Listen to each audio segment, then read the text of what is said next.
We have just experienced that record heat. At least one farm is thankful for how hot it's been recently, especially considering some of the setbacks to their crops in December. KREM 2's Connor McAvoy reports from Beck's Harvest House tonight.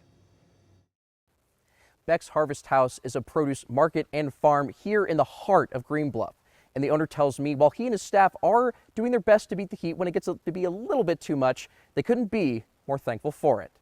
Todd Beck and his family have owned Beck's Harvest House for 37 years. What we do, we call agritourism or entertainment farming, which means we're agriculturally based, and the foundation of what we do is agriculture and the products that we grow and what we do. Tourism, Thank you, combined with their farming, came in handy this past year as a deep freeze in December wiped out all their peaches and cherries they grew on the farm.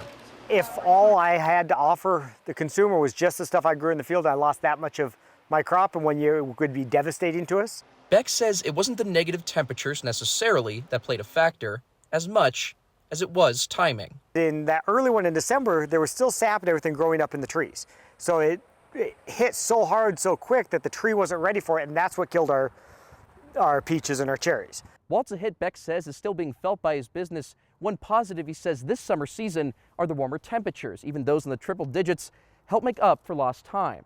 We didn't have a lot of consistent heat in early June, so that kind of started the strawberries and the raspberries off a little slower than what normally we would have in a season.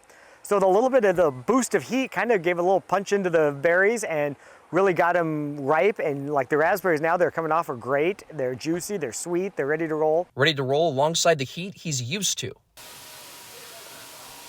Last week's heat was definitely a little bit more than what we usually get this early in July, but we're in Spokane. We're used to having hot weather. That's part of the great things about living in Spokane is we get nice hot summer days and we get great snowy days in the winter and we get everything in between. Enjoying what the weather brings his farm now, knowing it's always able to change.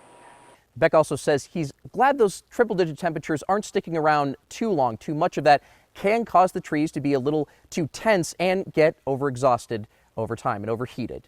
In Green Bluff, Connor McAvoy, KREM 2 News.